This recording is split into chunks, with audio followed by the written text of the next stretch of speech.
আসসালামু আলাইকুম এভরিওয়ান, তোমার দেওয়া ভালোবাসা গল্পের 95 নম্বর পার্ট। তার বেশি কথা না বলে চলুন গল্প শুরু করে দেই। শিকদার বাড়িতে পৌঁছে রেহানা বেগম আর শিউলি বেগমের সাথে দেখা করলো সানি।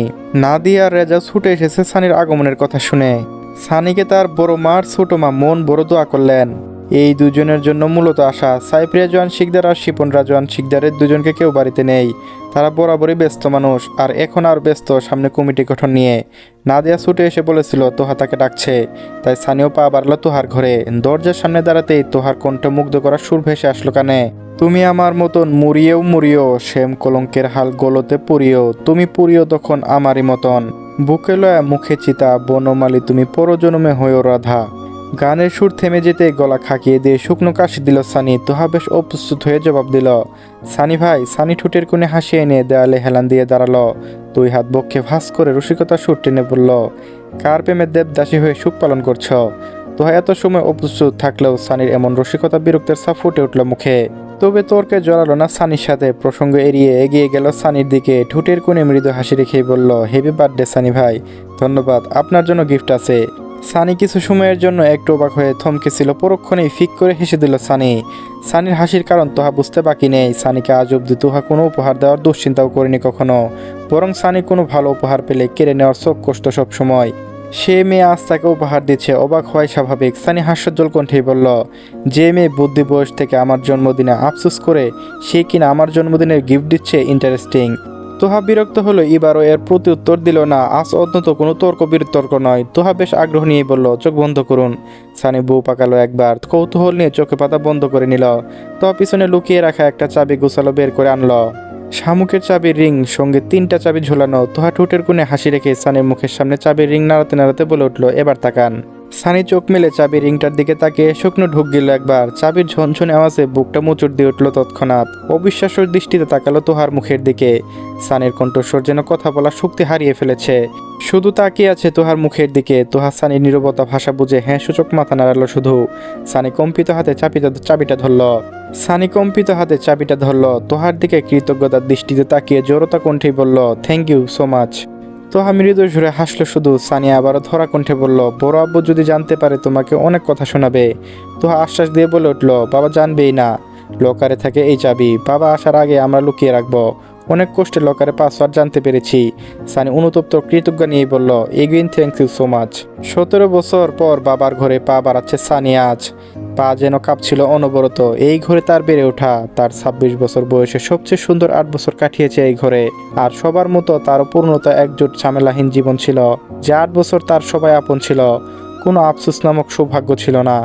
সেও তখন জোর খাটিয়ে আবদার করতে পারত। কেউ তাকে রক্তের দোহাই দেখিয়ে কটু কথা সাহস পেত না বলতে।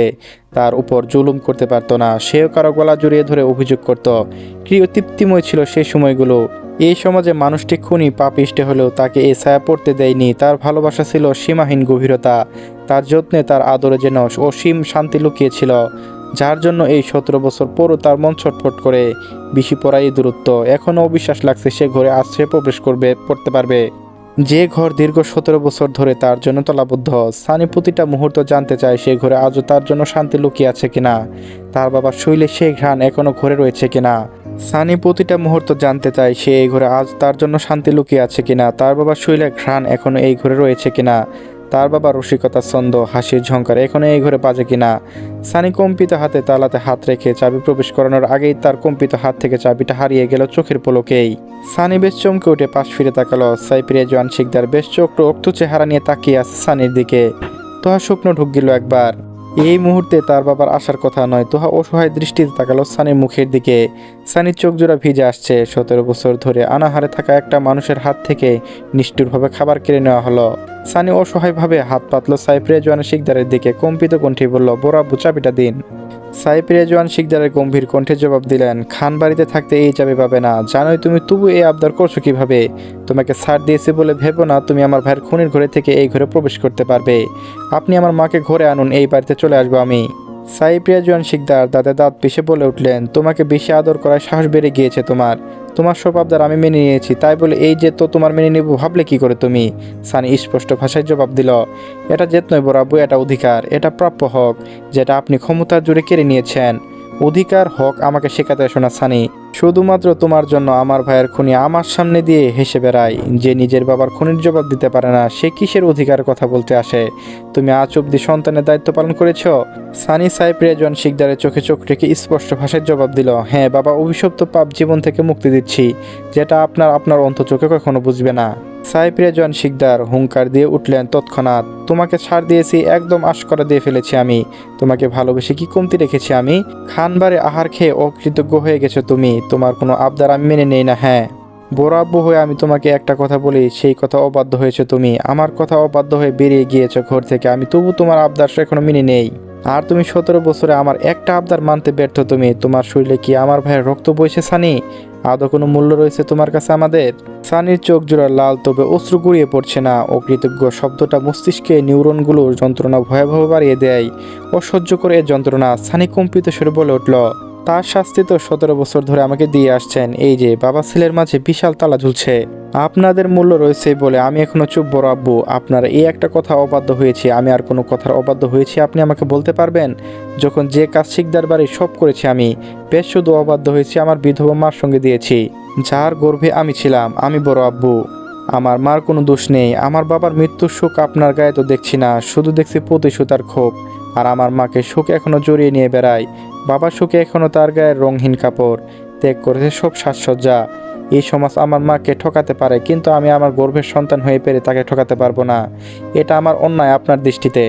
এইটা আমার অন্যায় আপনার দৃষ্টিতে। প্রতিহিংসা, ক্ষোভ, খুনের রক্ত গায়ে মাখি না, এটাই অন্যায় আপনার দৃষ্টিতে। আমি একবার অস্বীকার করেছি আপনার আদর ভালোবাসা, কিন্তু চাইলেও আমি বলতে পারবো স্নেহ আর ভালোবাসা সত্য সাপেক্ষে। নয়তো একটা ভুলেও কঠিন সাজা আমাকে দিতে না বরাবো। সাইপ্রিয়া জোয়ান শিকদার দীর্ঘশ্বাস ফেললেন, আমার আদরের স্নেহে তোমার কাছে শর্ত সাপেক্ষে। আজ তুমি বুঝিয়ে দিলে তুমি আমার নিজের সন্তান নও। সানির চোখে দৃশ্যমান হতে লাগলো পুরনো স্মৃতি। সাইপ্রিয়া জোয়ান শিকদারের কাঁধে চড়ে খিলখিল করে হেসে বেরিয়েছেন এই বিশাল শিকদার বাড়ি। কি সুন্দর আর আদর মাখা স্নেহ। সানির জন্য তোহা কত কথা শুনেছে তার বড় আব্বুর থেকে। সানির চোখ বেয়ে পানি গড়িয়ে পড়ে অস্থির হয়ে উঠলেন মানুষটা। তার পুত্র সন্তান নেই, তাই তার সব আদর স্নেহ তার সানিকে ঘিরে। কিন্তু মানুষটা পাল্টে গিয়েছে। প্রতিহিংসা খুবই মানুষটা বদলে গিয়েছে, একদম পাথর হয়ে গিয়েছে মানুষটা। সানি কয়েকবার মাথা ছাকালো, অস্থির হয়ে বলে উঠল, সরি বড় আব্বু, বড় আব্বু, আপনি অনেক পরিবর্তন হয়ে গিয়েছেন। বড় আব্বু, ছেড়ে দিন না এসব জেদ। আমি এক বাবাকে হারিয়েছি, আমি আমার বাবাকে হারাতে চাই না। আর আমি চাই না এই পাপ কাজ আপনি জড়িয়ে থাকুন। এ ওপর আল্লাহ তো আছে বড় আব্বু, সব হিসাব নিকাশের উনি তো রয়েছেন। ছেড়ে দিন এগুলো বড় আব্বু, এসব ফেলে আবার আগের মতো জীবন কাটাই আমরা। সানি এগিয়ে গেল সাইপ্রিয়া জোয়ান শিকদারের হাত ধরতে। সাইপ্রিয়া জোয়ান শিকদার একরোখা, এক জেদি মানুষ, মাথা নত করা মানুষ নয় সে। শরীরে এখনও প্রতিহিংসা রক্ত বইছে। মির্জা বাড়িদের পুরুষদের না শেষ করে শান্ত হবে না সে। আর খানবাড়ি মাথা নত করার প্রশ্নই আসে না। ওই বাড়ি কারো মুখ দর্শন করতে চায় না সে। সাইপ্রিয়া জোয়ান শিকদার সিটকে হাত সরিয়ে নিলেন। শর্ত সাপেক্ষে ভালোবাসা ছুবে না আমায়, তোমার গায়ে ফুলের টোকা লাগতে দেয় না। আমি শর্ত সাপেক্ষে ভালোবাসি, তাই না? চাও তুমি খানবাড়ি থেকে তোমার গর্ভধারী মা শুধু তোমাকে ভালোবাসে, চাও ওর কাছে। আর কাদের ছাড় দেওয়ার কথা বলছো তুমি? তুমি তো কোনো অন্যায় করোনি, তাহলে তোমার গায়ে কেনা আঘাতের দাগ। সব হিসাব নিকাশ ছাড় দিতে নেই। সানি জোর করে সাইপ্রিয়া জোয়ান শিকদারকে জড়িয়ে ধরল। প্রথম সারানোর চেষ্টা করলো, পরে আর সারানোর চেষ্টা করলো না। সানি ভাঙ্গা কণ্ঠে বলে উঠল, সরি বড় আব্বু, প্লিজ মন খারাপ করবেন না। আমার মস্তিষ্ক কাজ করছিল না। আপনি সত্যি অনেক পরিবর্তন হয়ে গিয়েছেন। আপনি আগে তো এমন ছিলেন না বড় আব্বু। আপনার আদর মাখা স্নেহ আমি আর খুঁজে পাই না। আমার বাবা মৃত্যুর পর সবাই নিষ্ঠুর হয়ে গিয়েছে, আপনি বদলে গিয়েছেন। এই বাড়ি ছাড়তে আমার কি কষ্ট হয়নি? রাস্তায় কত অসহায় হয়ে মার হাত ধরে ঘুরেছি আমি। আপনার স্নেহ ত্যাগ করতে কষ্ট কি হয়নি আমার? আপনি আমার দিকে একবার ভাবুন বড় আব্বু, আমি কি অন্যায় করেছি? আপনি অনেক কঠোর হয়ে গিয়েছেন। আজ আপনার কঠোরতা আমাকে ইতিম করে রেখেছে। আপনি তো আমাকে ছেলে দাবি করেন, তাহলে হয়ে যান না বাবা। এইসব জেদ ছেড়ে দিন, আগের মতো হয়ে যান। সাইপ্রিয়া জোয়ান শিকদার এবার একটু নরম হলেন। হাত রাখলেন সানির পিঠে। সাইপ্রিয়া জোয়ান শিকদারের স্পর্শ পেয়ে সানির হাতের বাঁধন এবার শক্ত হলো। তুহা চোখ বেয়ে নোনা জল গড়িয়ে পড়ছে বহু সময় আগে। রেহানা বেগম আর শিউলি বেগম আড়ালে দাঁড়িয়ে অশ্রু বিসর্জন দিচ্ছে। এই খেলার অন্তিম দিন দেখার দিন গুনছে সবাই। সাইপ্রিয়া জোয়ান শিকদার নিজের শর্ত ছাড়লেন না।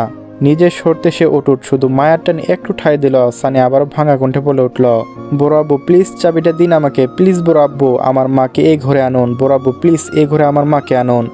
সাইপ্রিয়া জোয়ান শিকদার কঠোর কণ্ঠে জবাব দিলেন, অসম্ভব। খানবাড়ি কেউ শিকদার বাড়িতে পা রাখবে না। বিনা অপরাধে আমার ভাই খুন হয়েছে, বিশ্বাসঘাতকতা করেছে। ওই বংশে কারোর সাথে সম্পর্ক নেই শিকদার বাড়ির। আমার হাসি খুশি ভাই অকালে প্রাণ হারিয়েছে। আজ আমার ভাই নেই বলে মির্জাবারে আবারও এই শিকদার বাড়ির দিকে চোখ তুলে সাহস পেয়েছে। তোমার উপর কতবার আঘাত করার চেষ্টা করেছে আমি কি জানি না? আমার ছোট ভাইয়েরও প্রাণ নেওয়ার চেষ্টা করেছে।